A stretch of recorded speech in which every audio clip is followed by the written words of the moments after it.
Bienvenue dans cette nouvelle vidéo. Donc on commence à avoir une petite correction sur Bitcoin. Donc on va essayer d'analyser les scénarios futurs.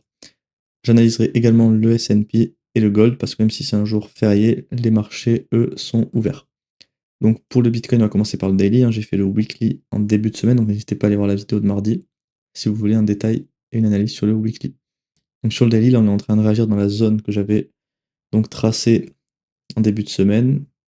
Donc notre POI daily qui est là depuis un petit moment. Et on est en train d'avoir une réaction baissière dans celui-ci. On verra ensuite sur l'H4 si on a plus d'infos au sein de ce PY, mais pour l'instant la réaction elle est claire. Si on clôture comme ça aujourd'hui, on aura un nouveau PY qui va se créer comme ceci.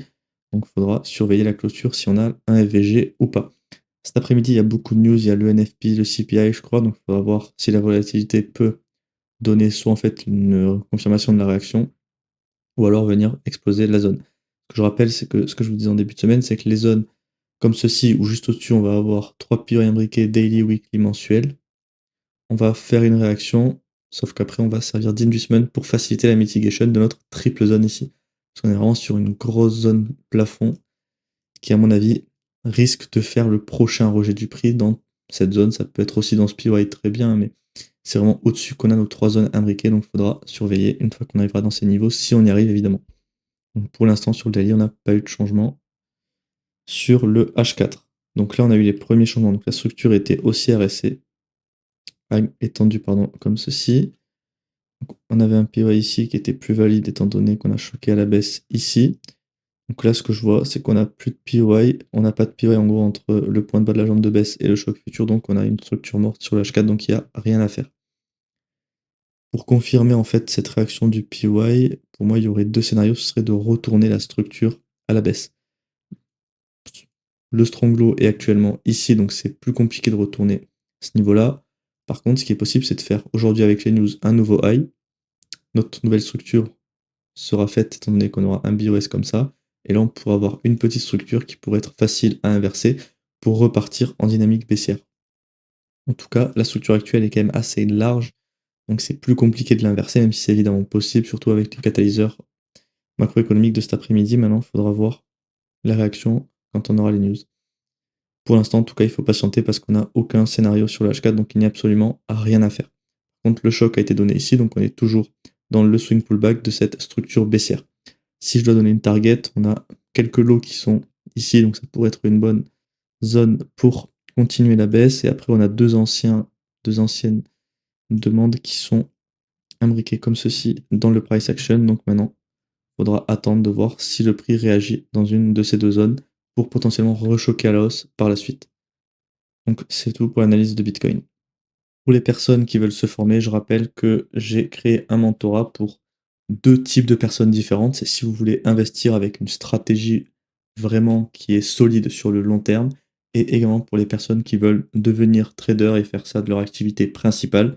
Donc pour ça, vous allez avoir différentes formules. Vous allez avoir du mensuel, trimestriel ou annuel. Et en quoi ça consiste? Vous allez avoir donc en premier lieu deux formations offertes, hein. Une formation qui va parler plutôt d'outils crypto pour sélectionner, trouver les bonnes cryptos et ensuite appliquer une stratégie sur ces cryptos.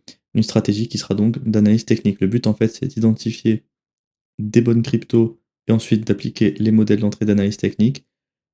Ça, c'est pour de l'investissement. Et après, pour les personnes qui veulent trader, le modèle d'analyse technique, il est évidemment adapté à toutes les time frames, tout type d'actifs. Donc, c'est vraiment pour les personnes qui veulent aussi devenir trader, un modèle qui va être quasiment 100% mécanique, hein. Vous allez avoir très peu d'éléments qui seront pas mécaniques. En gros, l'idéal des stratégies mécaniques, c'est d'avoir un setup qui va avoir plein de paramètres prédéfinis pour en fait avoir des probabilités qui sont solides et un trade qui va se ressembler en fait quasiment à chaque fois. L'objectif, c'est que quasiment tous nos trades soient les mêmes et du coup, on peut se construire des stats solides sur le long terme. Et là, en gros, on tourne aux alentours des 75-80% de win rate. Donc, c'est vraiment une méthode indispensable à avoir pour trader. Vous pourrez également avoir des rendez-vous avec moi, je réponds à toutes vos questions, des briefs privés mensuellement. Et évidemment, c'est quelque chose de one-to-one, donc je vous accompagne tout au long en fait du cursus pour répondre à toutes vos questions. Et si vous n'avez pas compris quelque chose, je vous réexpliquerai tout pour vraiment que vous compreniez et que vous sachiez faire exactement ce que je fais moi sur les marchés. Pour continuer la vidéo avec le S&P 500, donc la structure daily est toujours haussière et c'est encore étendu à la hausse. Donc on est sur des ATH d'ATH tous les jours. Là, ça fait vraiment que monter. Le point de choc futur est ici, donc on a eu la création d'un POI à ce niveau-là pour chercher des longues. Donc actuellement, on s'attend à des scénarios de longues comme ceci, même si je vous dirais quand même de faire bien attention à cette zone, étant donné qu'après un BOS, on s'attend à quoi? À un pullback. En l'occurrence, on a en plus deux POID weekly pardon, qui sont ci-dessous, donc ça pourrait être un pullback qui s'effectue comme ceci. Et si après on vient choquer à la hausse, vous auriez potentiellement des meilleurs scénarios de longue à ce niveau-là, dans une zone discount américaine du POI weekly, plutôt que de chercher des longues dans la zone premium aussi proche en fait de la TH. De toute façon, il faudra pareil voir après les news où on est parce que ça peut beaucoup changer aujourd'hui. C'est vraiment la journée de news, donc il faudra surveiller la réaction parce que tout ce que je vous dis maintenant pendant la vidéo, ça peut changer d'ici la news qui est à 14h30. Sur le H4, ah bah là on a eu la structure qui s'est encore explosée à la hausse. Donc on a eu une nouvelle structure comme ceci. BOS effectué ici. Par contre, là je vois les premiers signaux baissiers. C'est qu'on a eu un choc baissier, création de MVG, donc nouveau POI ici pour chercher des shorts en H4. Donc là, on est dans le POI pour chercher des shorts. Est-ce qu'on a une réaction sur du M15? Pour l'instant, pas trop, parce que le M15 est toujours full line à la hausse. Donc il faudra, pareil, surveiller avec la news si on peut avoir une réaction ou si on revient encore craquer les hauts pour une énième fois. Il faudra surveiller. En tout cas, clairement, le scénario, c'est de chercher un short là-dedans et d'attendre après une target. Ça peut être soit le lot ici, des anciennes demandes, les PY daily, ça peut être plusieurs targets, mais de toute façon, déjà, je vous dirais d'attendre la news de cet après-midi parce que trader avant la news, même une zone H4, ça peut très mal se passer.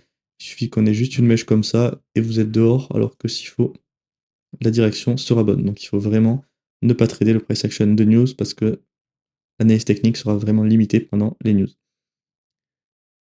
Donc sur l'H4, je vois pas grand chose d'autre à dire, hein. Le swing pullback est en cours, on a le scénario, donc là, le price action il est ultra clair sur l'H4. Pour finir la vidéo avec le gold, alors sur le daily, on a invalidé ce POI. Je vous disais que c'était du complex pullback et que le price action était souvent beaucoup moins précis dans du complex pullback. Résultat, c'est ce qui s'est passé. Invalidation sur une énorme bougie. C'était mercredi, c'est ça, oui, mercredi. Donc, on a plus ce scénario. Donc maintenant, on est toujours dans le même scénario qui est là depuis maintenant le 20 mars, qui est d'attendre des shorts dans cette zone. Pour target, on peut target ici, hein, par définition, si on veut target pardon, en retournement structurel. On est légèrement imbriqué dans le POI weekly, donc ça peut être vraiment une zone de rejet, mais de toute façon, on est vraiment loin du price action, donc pour l'instant, il n'y a rien à faire.